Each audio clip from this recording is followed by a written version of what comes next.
In the Torah portion called Korach, we read about this descendant of the tribe of Levi, who was a very wealthy man, a very prominent man, a very knowledgeable man, a scholar, who had a vital role in the service at the temple.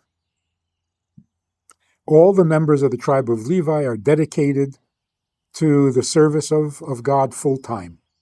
Of the tribe of Levi, of the descendants of Levi, there were both Moshe and Aaron. And yet they were given, or their families, their descendants, were given different jobs. The descendants of Aaron are known as the Kohanim. The descendants of Moshe are known as Leviim. So Korach was from the tribe of Levi. He had a prominent position, but he was not content. He wanted to be the high priest. He wanted to be a Kohen, and he wanted to be the Kohen Gadol, the one selected of the Kohanim who would go into the Holy of Holies on Yom Kippur.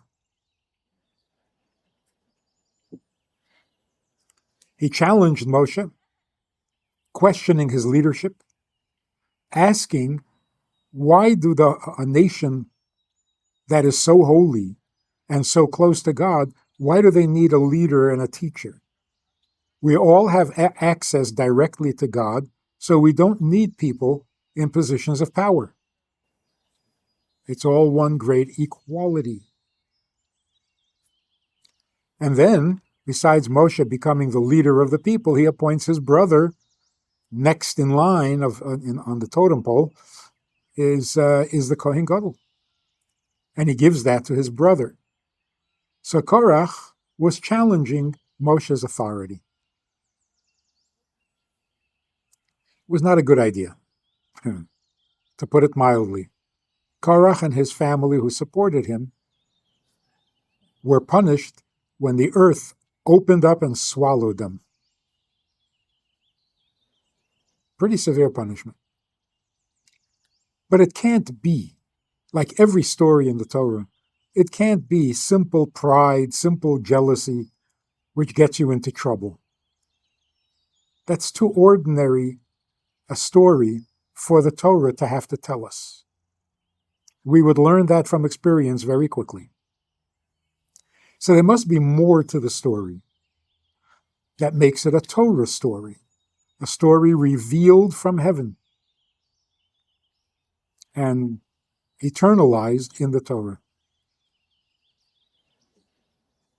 It's very strange that on the one hand, Korach argues that we don't need leaders. We're all equally close to God. We're all equally His. We're all equally holy. We don't need leaders. And then at the very same time, he's demanding to be a leader. The rest of the story, behind the story, is there are certain levels of holiness that every person can reach. Just a matter of trying. There's a certain amount of goodness that every person already has, every decent person, natively, organically, like compassion. You don't have to be religious to be compassionate. It's your nature. Can't stand to see someone suffer?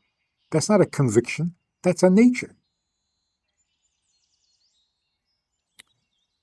But then there are levels of holiness that are designated to certain groups or certain individuals, and you can't cross that line. For example, the inheritance of Aaron's role in the temple goes only to his descendants. The kingdom, royalty in the Jewish world, belongs to the descendants of King David. It can't be moved. So here's what happened. Korach, being a very capable, very powerful, and very holy individual, He desperately wanted the experience of the Kohen Gadol. To be in the Holy of Holies on Yom Kippur, it's unimaginably godly and holy and inspiring, and he wanted it. He yearned for it with all his heart. That part is the good news. Because the truth is, everyone should yearn for all the holiness in the world, even the holiness that we know we cannot reach. So Korach's mistake, where he oversteps the red line, is that he actually thought he could be the Kohen Gadol. Wanting it was great, but thinking you can actually have it and trying to act on it, that was a little bit overly ambitious.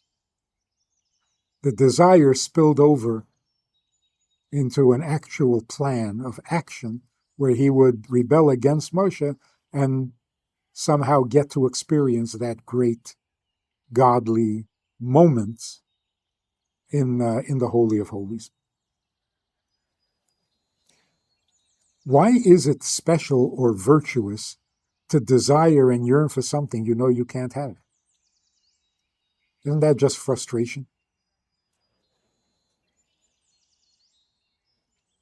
So it's interesting that when a person passes away, the first thing his soul is asked when it comes to heaven, before they open up the book and check the records, just a preliminary question, one of three questions, is, did you yearn for the redemption of the world, for the coming of Mashiach?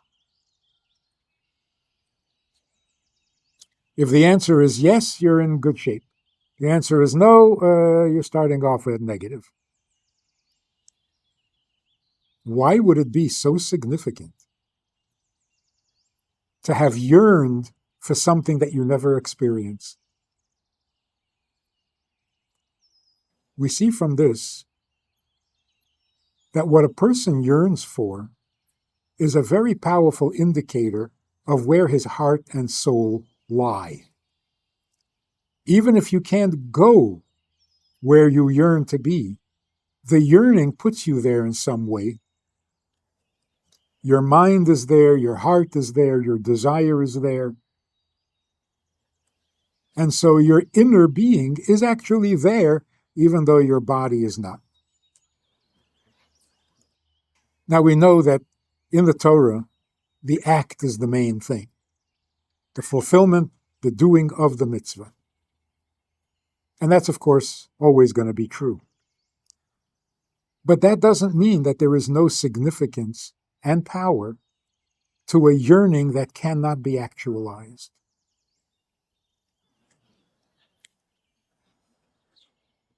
Is all forms of jealousy are negative.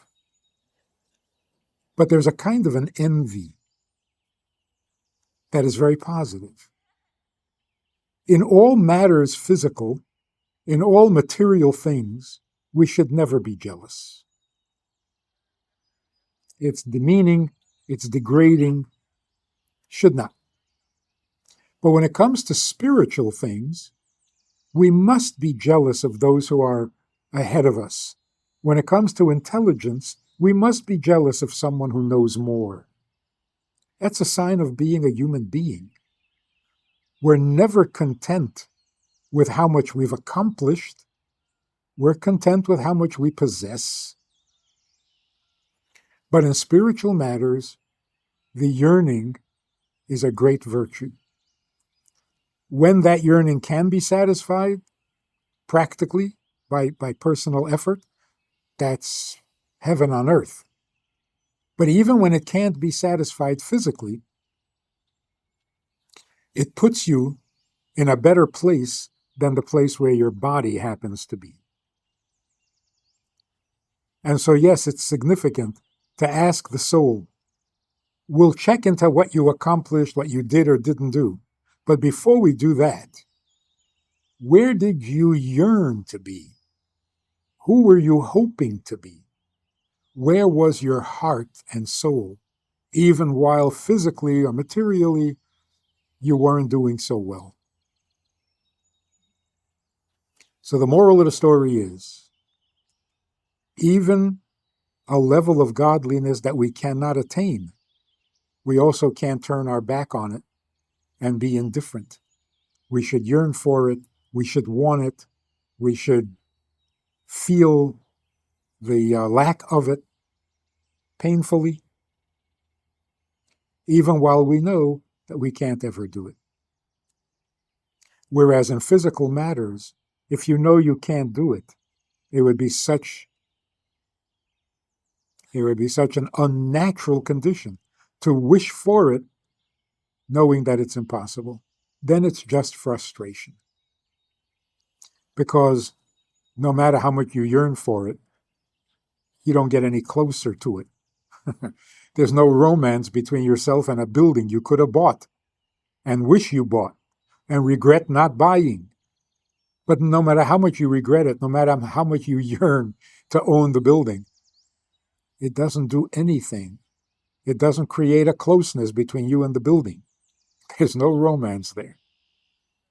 But when it comes to virtues, if you regret not being nicer, if you regret not being more honoring of your parents, the regret takes you there, even if your parents have passed away and you don't get to honor them in the physical anymore.